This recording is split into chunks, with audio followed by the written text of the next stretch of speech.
such a hot, dry, sere landscape might seem like a barren wasteland to the normie eye, but pretty much every woody plant here produces some edible fruit, nut.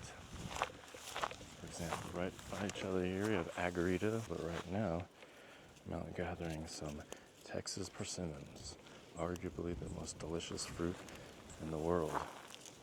Now, you can say I'm biased because I grew up in the limited range where it grows wild, but then I just say, you're just jealous that you didn't grow up here and be able to eat these delicious fruits.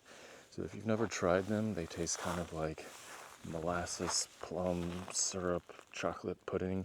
There's actually a species in Mexico, probably the closest that comes to this. It's called the chocolate pudding fruit, or sapote negro, which is the black persimmon.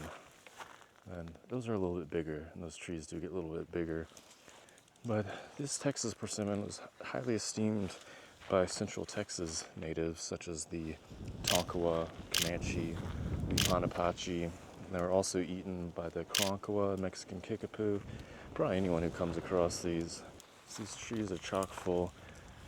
It might look at first glance to be similar to an oak tree, but there's a difference in the leaf pubescence. So these are kind of matte. They're densely pubescent to prevent water loss.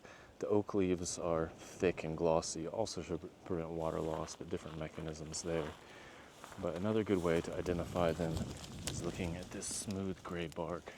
So it's only when they get to about this size do they start to really show that, but it is definitely a distinguishing characteristic. But of course, if you have these fruits like this, that's kind of a dead giveaway. And they have this incredibly dark brown flesh and almost purplish skin. What I'll do is I'll pulp them and then dehydrate the pulp and make kind of a fruit leather.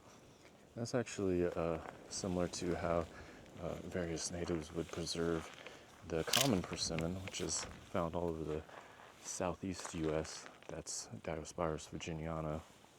This is Diospyros texana. And the Diospyros genus is in the mahogany family, Ebonaceae.